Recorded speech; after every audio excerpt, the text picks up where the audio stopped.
भगवान का नाम तो बहुत लोग ले रहे हैं, कह रहे हैं, सुन रहे हैं, लेकिन सांच मन से लिया जाए तब निश्चित रूप से प्रभु मिलेंगे और मिलते हैं। अब सांच मन किसका है? तो पहले तो सांच जानेंगे तब समझेंगे कि सांच मन कैसे होगा। रामचरितमानस में गोसाई जी ने लिखा है, हले करके उसकी व्याख्या नहीं है। गोसाई जी ने लिखा जरूर है, लेकिन मानस में उसका व्याख्या नहीं किया गया है। ब्रह्म निरूपण धर्म विधि वर्णहु तत्व विभाग आ कहूं कथा भगवंत की संयुक्त ज्ञान विराग। धर्म ब्रह्म का निरूपण आ धर्म विधि आ तत्व का विभाग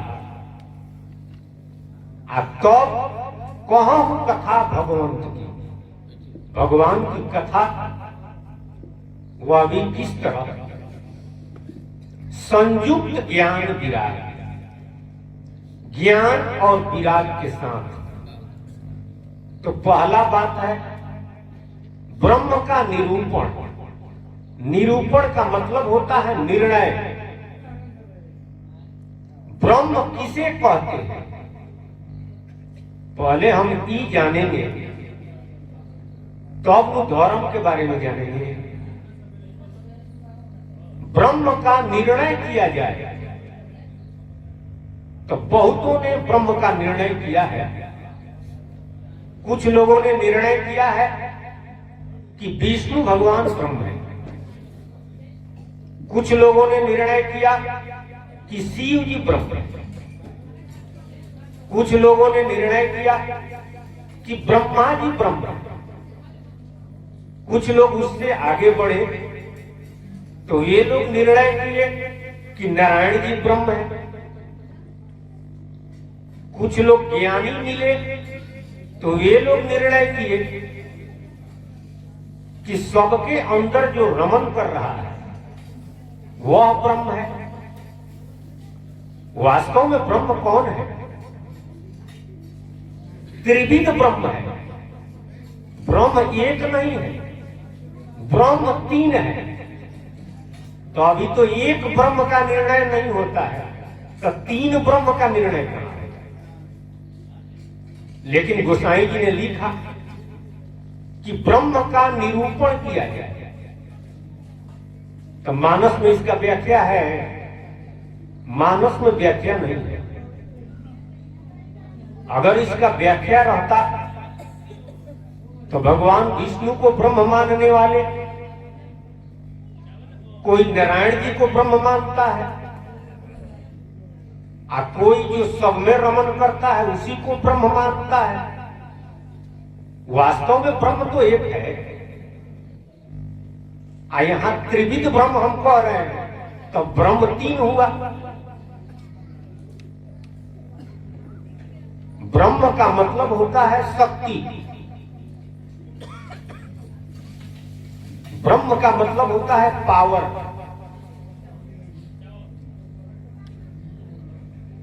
तो जो सब में रमन कर रहा है वह भी शक्ति है। नारायण जी भी शक्ति है, शिव जी भी शक्ति है, विष्णु भगवान भी शक्ति है, अब ब्रह्मा जी भी शक्ति है। तो कौन ब्रह्म है? सब तो शक्ति है। वास्तव में त्रिविध ब्रह्म में एक ब्रह्म जिसे निराकार और साकार कहते हैं। वास्तव में दोनों एक ही है, लेकिन जब वह रूप में आता है तो उसे साकार कहते हैं, और जब रूप विहीन होता है तो उसे निराकार कहते हैं। यदि करके गोसाई जी दोनों को कहे कि दोनों रूपे हैं, दोनों को रूप बताए, निर्गुण को भी रूप बताए और सरगुण को भी रूप बताए। अगुण सगुण दुई ब्रह्म स्वरूपा, अकथ अगाध अनादि अनुपा। निर्गुण सरगुण दोनों रूप के साथ है। अकथ है, कहा नहीं जा सकता है। अगाध है, पार नहीं पाया जा सकता है। अनूप है, उनके जैसा कोई है ये नहीं। तो गोसाई भी तो दोनों को रूपे बताते हैं। वास्तव में शिव जी ब्रह्म नहीं है, विष्णु भगवान ब्रह्म नहीं है, ब्रह्मा जी ब्रह्म नहीं है, ये लोग देवता हैं। ब्रह्मा विष्णु शिव ये लोग देवता हैं। ब्रह्म जिसे कहते हैं वो सभी देवताओं के ऊपर है, यानी देवताओं के सार ब्रह्म है। देवताओं के सार ब्रह्म है। सभी देवताओं के नाम के पहले ओम लगाया जाता है, ओंकार लगाया जाता है। वं दुर्गाय नमः, वं शिवाय नमः, वं विष्णुआय नमः। अगर ओम हटा दिया जाए तो उस सार रहित हो जाएगा। तो ब्रह्म जिसे कहते हैं, सरगुण ब्रह्म और निर्गुण ब्रह्म, वे न ब्रह्मा है, न विष्णु है, न शिव है। लेकिन भक्त लोग तो यही निर्णय किए हैं कि विष्णु भगवान ब्रह्म है, शिवे जी ब्रह्म है, अब ब्रह्मा जी ही ब्रह्म है। रामचरितमानस में ब्रह्म के बारे में कहा गया है, जग पेखन तुम देखन हारे, आ विधि हरि शंभु नचावन हारे, आ सो न जाने मर्म तुम्हारा, आ अपर देव के ही लेखन हारा। संसार को चलाने वाले, ब्रह्मा विष्णु शिव को नचाने वाले, सो न जाने मर्म तुम्हारा। ये लोग भी उनका मर्म नहीं जाने। शिव जी, विष्णु भगवान और ब्रह्मा जी, ये लोग उनका मर्म नहीं जाने। और देवताओं को कौन पूछता है? सो न जाने मर्म तुम्हारा, तो उनको ब्रह्म कहा जाता है।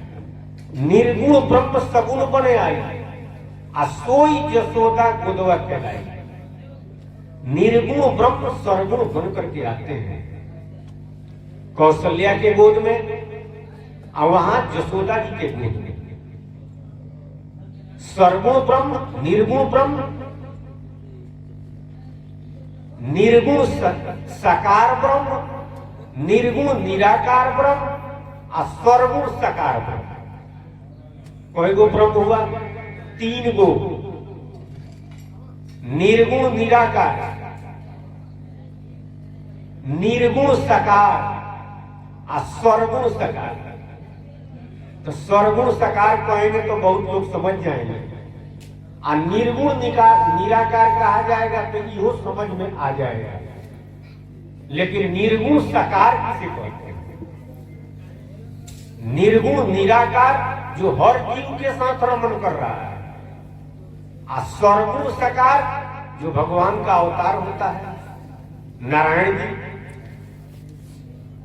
और निर्गुण साकार, साकार का मतलब हुआ आकार के साथ, आकार का माने हुआ माया। जितना ब्रह्म है सब माया के साथ है। माया रहित कौन है? निर्गुण साकार का माने हुआ जिसमें तीनों गुण न हो, गुण रहित हो लेकिन आकार में हो, रूप हो। तो रूप जो है तो उसे सरगुण कहेंगे, लेकिन गुण रहित होना चाहिए, तब तो निर्गुण साकार कहेंगे। तो ये त्रिविध ब्रह्म है। इसके आगे पार ब्रह्म सतराम जी है। तो उनका व्याख्या तो खैर सतगुरु ही किए हैं, दूसरा कौन करेगा। दूसरे जगह तो उनका व्याख्या मिलवे नहीं करेगा। तो ब्रह्म निरूपण और धर्म विधि, धर्म के लिए तो बहुत झगड़ा है। धर्म किसे कहते हैं और धर्म है क्या। अरे एक वो धर्म तो है नहीं। धर्म की जय हो और धर्म का नाश हो, नारा लगाया जाता है। तो किस धर्म का जय हो, किस धर्म का जय हो। हिंदू धर्म का, इस्लाम धर्म का, ईसाई धर्म का, जैन धर्म का, पारसी धर्म का, बौद्ध धर्म का, किस धर्म का जय हो। और उतना ही मातृधर्म, पितृधर्म, भाई का धर्म, पति का धर्म, पत्नी का धर्म, पुत्र का धर्म, राजा का धर्म, प्रजा का धर्म, सिपाही का धर्म, एक एक धर्म हुआ तो बहुत धर्म है। वास्तव में धर्म किसे कहते हैं, धर्म क्या चीज है, ये जब जानेंगे नहीं तब तक धर्म क्या करेंगे। धर्म धर्म चिल्लाएंगे, सारा दुनिया नारा लगा रही है। धर्म के लिए लोग लड़ रहे हैं, मर रहे हैं, पट रहे हैं, लेकिन धर्म किसे कहते हैं वो जानते नहीं। धर्म के बारे में या धर्म किसे कहते हैं, जिस दिन जान जाएंगे तो कटेंगे, लड़ेंगे, मरेंगे नहीं। गोसाई जी ने धर्म के बारे में एक लाइन लिखा है, परहित सरिस धर्म नहीं भाई, पर पीड़ा सम नहीं अधभाई। परहित सरिस, सरिस मैंने बराबर, धर्म नहीं भाई। दूसरे के भलाई के समान दूसरा धर्म है ये नहीं है। और दूसरे को दुख देने के बराबर दूसरा अधर्म भी नहीं है। कबीर साहब क्या कहते हैं, जहां दया तहां धर्म है, जहां लोभ तहां पाप, और जहां क्रोध तहां काल है, और जहां क्षमा तहां आप। जहां दया है वहीं धर्म है, जहां लोभ है वहां पाप है, और जहां क्रोध है वहां काल है। अब परमात्मा कहां है, कबीर साहब ने एक लाइन में सब बता दिया। जहां क्षमा तहां आप माने प्रभु पार ब्रह्म। जहां क्षमा है वहीं प्रभु है। तो पहली का बात है धर्म, तो जिसके अंदर धर्म है उसी के अंदर क्षमा होगा। क्षमा वाला गुण उसी के अंदर आएगा, और उन्हीं के पास प्रभु होंगे।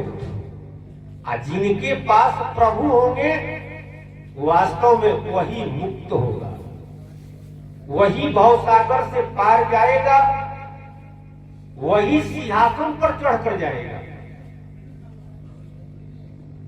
तो जिसके अंदर दया है उनके पास धर्म है। खाली नारा लगाने से नहीं होगा। और दया कब होगा,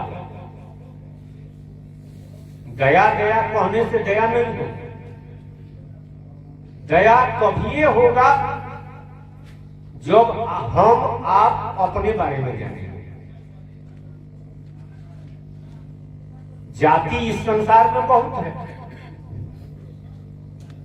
तो एक जाति वाला दूसरे जाति वाला पर दया नहीं करेगा, एक धर्म वाला दूसरे धर्म वाला पर दया नहीं करेगा।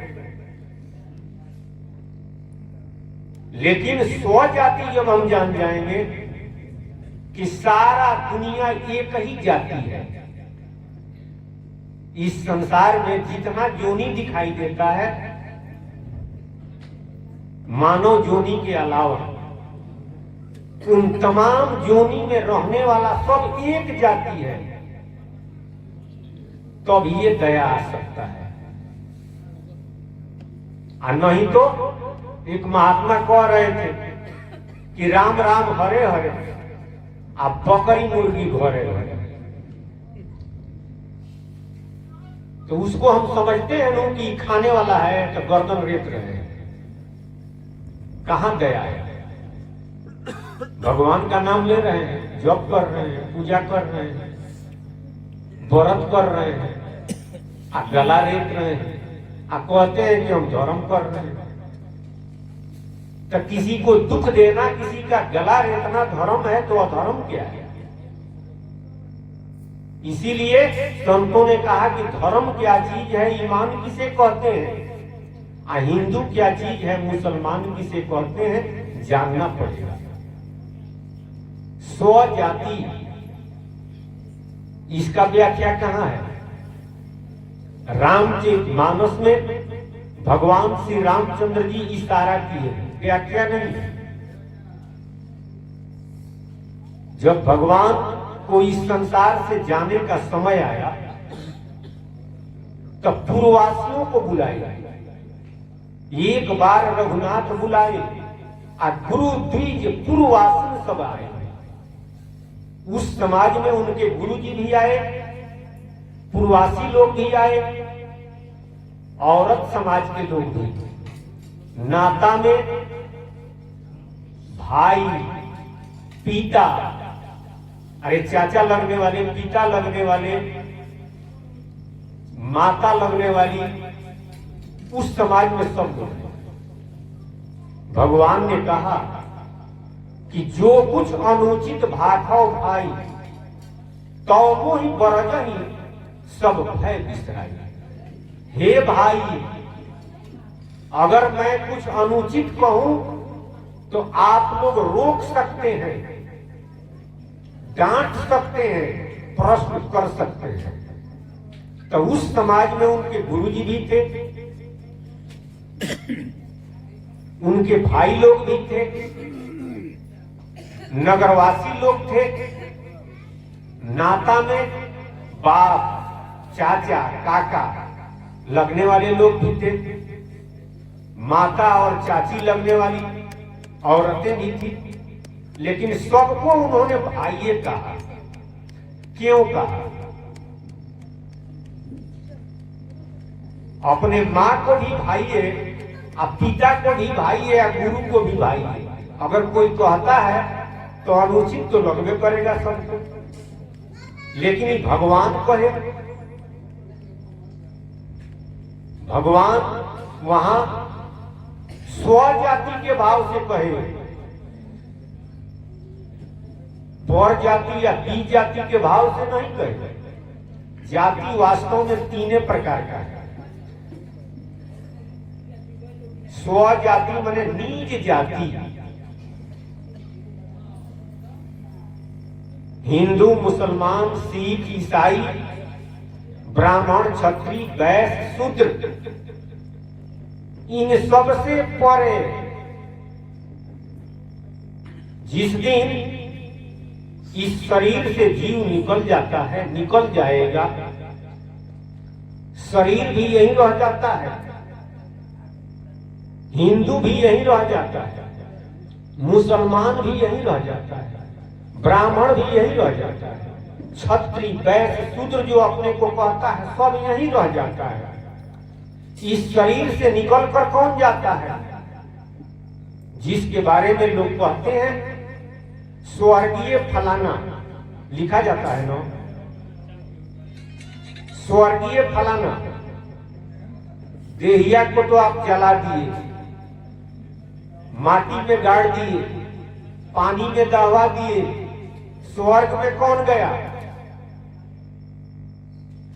हिंदू, मुसलमान, सिख, ईसाई जो धर्म आप मानते हैं यही रह गया। जन्नत में कौन गया? बहिष्ठ में कौन गया? वही नु आप हैं। वो कौन है जिसके निकल जाने के बाद जादिन जीव पंछी उड़ गई है, तादिन तेरे तन तरुवर के सभे पात झड़ गई है। आ जिन लोगन से नेह करत है ते ही देख गिनई है।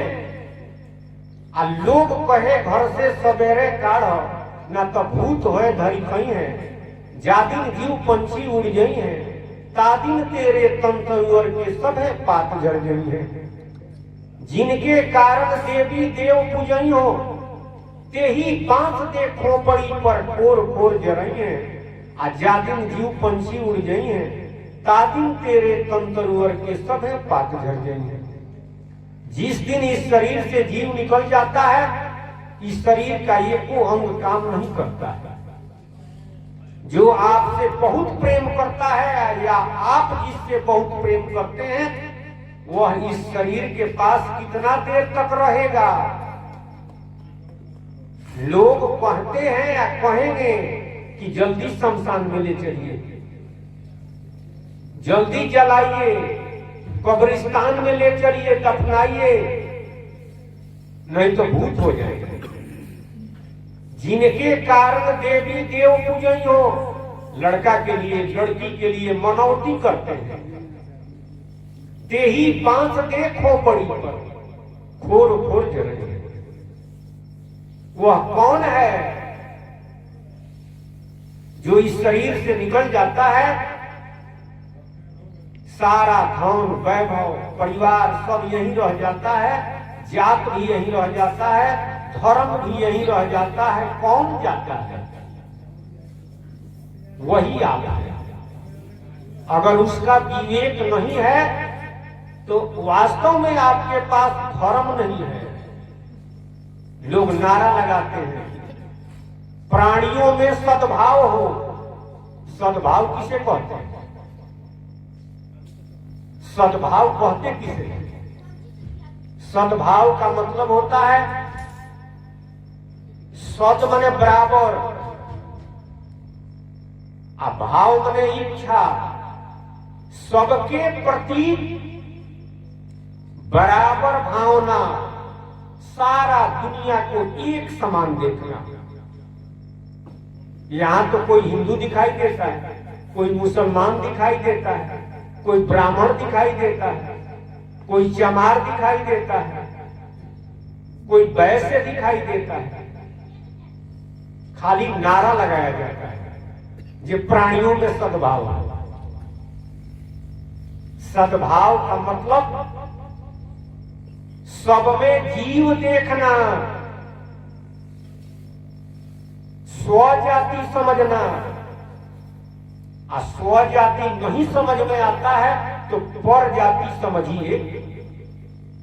पर माने दूसरा, जाति माने जाति। दूसरा जाति मनुष्य जाति, पशु जाति, पक्षी जाति,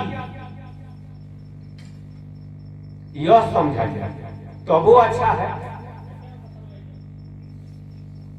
यह भी अगर समझते हैं या कहते हैं कि प्राणियों में सद्भाव हो तो अच्छा ही कहा जाएगा। लेकिन उससे गहराई में जाइए तो सब में जीव देखिए।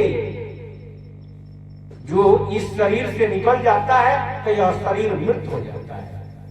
अरे भाषा का अंतर है, उसी को रूह कहिए, अंग्रेजी में सोल कहिए। जो अपने को मुसलमान कहता है वो रूह कहे, और जो अपने को ईसाई कहता है वह सोल कहे, जो अपने को हिंदू कहता है वह जीव कहे। भाषा का अंतर है, तीनों का माने एक ही होता है। जैसे पानी, वाटर, आप, तो वस्तु एक ही है, भाषा के अनुसार नाम बदल गया। लेकिन कहा जाता है, नारा लगाने वाले लोग नारा लगाते हैं ब्राह्मण क्षत्रिय वैश्य शूद्र सब बराबर है, एक है। हिंदू मुसलमान सिख ईसाई आपस में भाई भाई होता नहीं है, होगा भी नहीं। क्योंकि हिंदू का माने मुसलमान नहीं होता है, मुसलमान का माने हिंदू नहीं होता है, हिंदू मुसलमान का माने सिख नहीं होता है, ईसाई नहीं होता है, ब्राह्मण का माने शूद्र नहीं होता है, शूद्र का माने वैश्य नहीं होता है, ब्राह्मण नहीं होता है। एक कैसे होगा? लेकिन हाँ, यह अगर समझ में आ जाए कि जो अपने को ब्राह्मण क्षत्रिय वैश्य शूद्र कहता है, हिंदू मुसलमान ईसाई कहता है, सब में एक ही जीव है, सब में एक ही ब्रह्म है, सब में एक ही ईश्वर है, जिसको शिव जी ने कहा कि निज प्रभु सब में देखई कासन करई विरोध। हम सब में वही ईश्वर को देखते हैं, किसको छोटा कहें, किसको बड़ा कहें, किससे विरोध करें, तो अब वो सद्भाव आएगा। तो अब ये सद्भाव हो सकता है अगर, तो इस भाव से अगर नारा लगाया जाए, तो इस भाव से अगर नारा लगाते हैं, इसकी व्याख्या करेंगे धर्म की, तो बड़े बड़े सिद्धांत के लोगों का दुकान बंद हो जाएगा, बड़े बड़े सिद्धांत के लोगों का दुकान बंद हो जाएगा, क्योंकि इसमें तो कहना पड़ेगा कि शाकाहारी बनिए, अरे गो हत्या बंद हो, अच्छा बात है, तो बकरी हत्या, मुर्गी हत्या, मुर्गा हत्या चालू हो,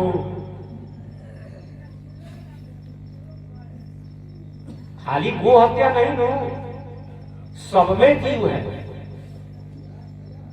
जिस तरह से आप जीव हैं, आपको दर्द होता है, दुख होता है, तकलीफ होता है, उसी तरह से उसको भी दर्द होता है, तकलीफ होता है, दुख होता है। आपका अंगुली कटता है तो चिल्लाते हैं, उसका गर्दन रेता जाता है, तो कहां धर्म है? इसलिए खाली नारा से काम नहीं चलेगा। महाराज जी सतराम बाबा संसार के सभी लोगों को, खास करके मानव जोनी में रहने वाला जीव को, 84 लाख जोनी में रहने वाला जीव तो समझेगा नहीं, लेकिन अधिकार है मानव तन में रहने वाला जो जीव है, उसके लिए, पूरे विश्व के लिए यह संदेश दिए, एक दो आदमी के लिए नहीं, चाहे वो किसी जाति और धर्म को अपने को मानता, सबके लिए उन्होंने संदेश दिया कि सद्भाव तभी आएगा जब अपने को जीव समझेंगे, रूह समझेंगे, सोल समझेंगे। धर्म तभी आपके अंदर आएगा जब दया करेंगे। दया धर्म के मूल कहावे, याद भक्ति के मूल जनावे। धर्म का जड़ है दया। अब ब्रह्म का निरूपण तभी होगा जब गुप्तमती का सत्संग करेंगे। दुनिया में कहीं ब्रह्म का निरूपण नहीं किया जाएगा। दुनिया में जितने लोग ब्रह्म के बारे में बतला रहे हैं, ब्रह्म का निरूपण करके नहीं बतलाते हैं सही तरह से, जिस तरह से सतराम बाबा निरूपण किए हैं। ब्रह्म निरूपण धर्म विधि, धर्म का विधि। कहूं तत्व विभाग, वर्णहु तत्व विभाग। तत्व की व्याख्या, तत्व की व्याख्या एगो दूगो पांचगो नहीं है। तत्व का व्याख्या बहुत है। तुलसीदास जी ने तो लिख दिया, क्षितिजल पावक गगन समीरा, पंच रचित यह अधम शरीरा। 5 जो तत्व है, लेकिन उसके अलावा 25 को प्रकृति है, 3 वो गुण है, पक्का तत्व है, पक्का गुण है, पक्का प्रकृति है 25 गुण। तो एक को नहीं हुआ तो बहुत हुआ। इसीलिए हमने कहा कि मानस में सबका व्याख्या नहीं है, लेकिन महाराज जी सतराम बाबा व्याख्या किए हैं। इशारा तो सबके बारे में है। रामचरित मानस में पार ब्रह्म की व्याख्या नहीं है, राम नाम की व्याख्या है। इशारा है। पार ब्रह्म सत्रांगी की व्याख्या है। वेद पुराण उपनिषद में पार ब्रह्म की व्याख्या है। सनातन धर्म, बहुत लोगों से कहा जाएगा कि हिंदू धर्म, मुसलमान धर्म, ईसाई धर्म ये तो बनता है और बिगड़ता है। तो लोग कहेंगे कि हम सनातन धर्म को मानते हैं। आप कहेंगे कि बनता बिगड़ता कैसे? आज जो हिंदू धर्म को मानता है, कल अगर इस्लाम धर्म कबूल कर ले तो क्या कहेंगे आप? उसे हिंदू कहेंगे, उसे मुसलमान कहेंगे। आज जो इस्लाम धर्म को मानता है, अगर ईसाई धर्म कबूल कर ले तो उसे क्या कहेंगे? मुसलमान। उसे कहेंगे ईसाई। उसका मुसलमान कहां चला गया? जो अपने को हिंदू कहता था मुसलमान बन गया, उसका हिंदू कहां चला गया? इसलिए ये बनता है और बिगड़ता है। धर्म का मतलब होता है जो शाश्वत है, न बनता हो न बिगड़ता हो, उसमें परिवर्तन नहीं होता है। तो अब लोग कहेंगे कि हम सनातन को मानते हैं। सनातन किसे कहते हैं? गीता में भगवान श्री कृष्ण ने कहा कि जिसका नाश न हो, जिसमें परिवर्तन न हो, जो बिगड़ता न हो, उसे सनातन कहते हैं। तब लोग कहेंगे कि शिव जी सनातन है, विष्णु भगवान सनातन है, दुर्गा जी सनातन है, हनुमान जी सनातन है। गीता में भगवान श्री कृष्ण ने कहा सांच बात कबीरा कहे, अब बहुत लोग के चित्त पर से उतरल रहे। पहले ही हमने कहा कि प्रभु जी सांचे को अपनाया, झूठे को नहीं। तो जब सांच हम जानेंगे तब तो सांच बनेंगे। सांच कहा जाए और सुनने की क्षमता हो, ग्रहण करने की क्षमता हो, तब ये सांच बन सकते हैं। तो सांच कहने वाले संत महात्माओं ने कहा, लेकिन उस समय कहा जिस समय देश गुलाम था, प्रतंत्र था, राजतंत्र था। तो लोगों ने कुछ इस तरह से कहा, महात्माओं ने, कि झगड़ा करने वाले लोग झगड़ा न कर सके, क्योंकि सांच कहे जग मारन धावे, झूठे जगपति आए। सांच कहने पर लोग मारने के लिए तैयार थे। आज ये लोग तैयार हैं, आज भी लोग तैयार हैं मारामारी करने के लिए सांच कहने पर। लेकिन संतों ने कहा तो तरीका से कहा।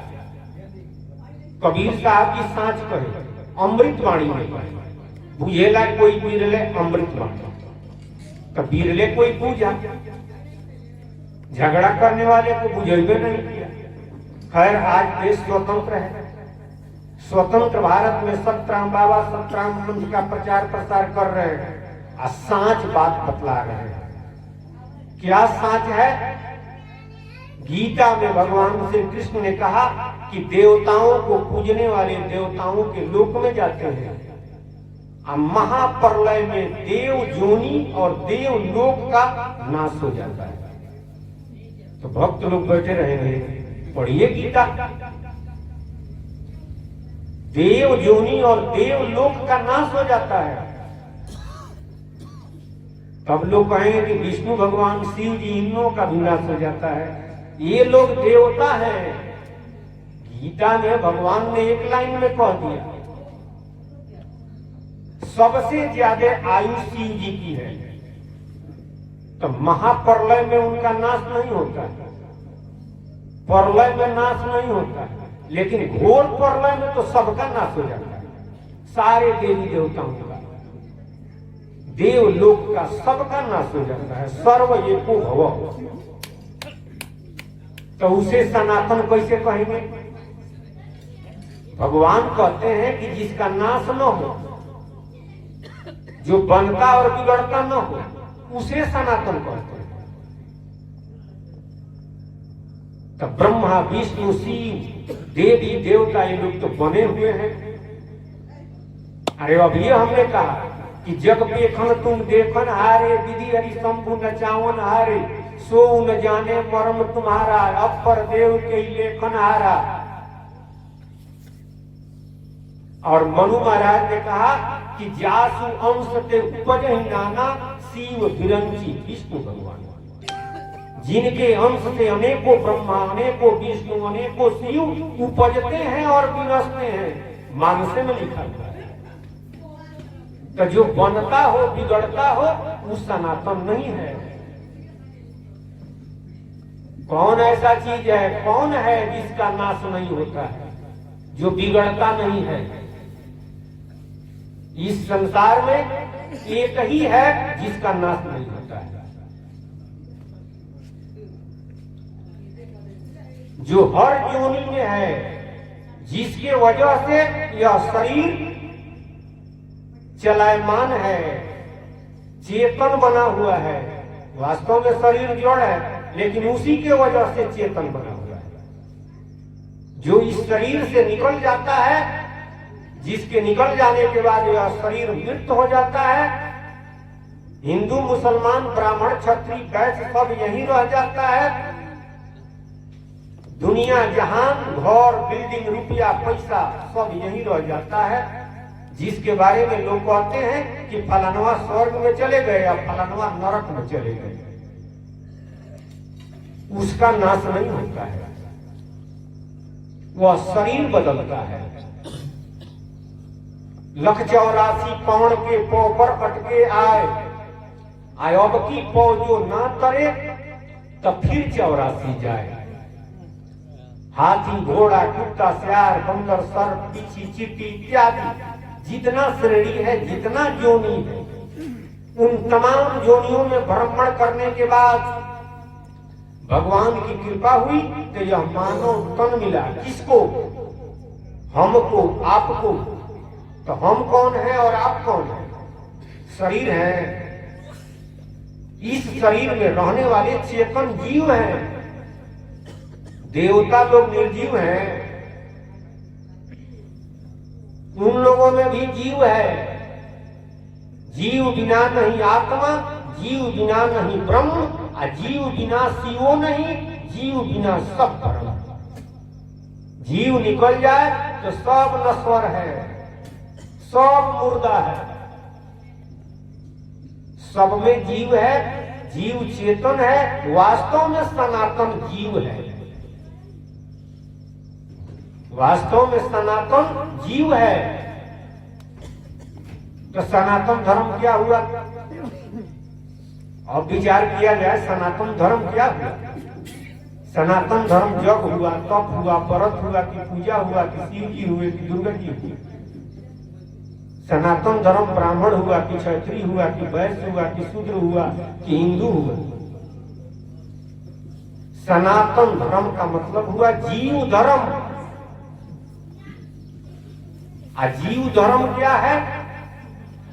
रूहों पर रहम करना, सोल पर मर्सी करना, जीव पर दया करना। रूहानी मजहब, सोल रिलीजन, जीव धर्म। कबीर साहब कहे कि तीनों के ताल मिले यह कबीर बाबा। 3 गो बात है, तीनों का ताल मिलाया जाए तो सतराम बाबा तो स्पष्ट व्याख्या किए हैं, खोल कर किए हैं। गुप्ते पहले पर्दा खोल।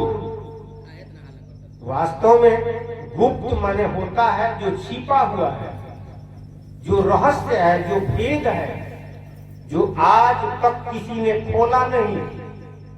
और खोला भी तो किस तरह से खोला? अमृतवाणी में। जैसे कबीर साहब खोले तो अमृतवाणी में पढ़े, तो बहुत लोग नहीं समझे।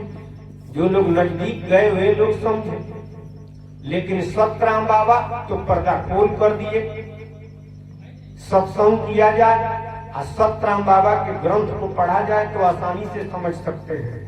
और समझ करके आप सांच बन सकते हैं, धर्म कर सकते हैं, ब्रह्म का निरूपण कर सकते हैं।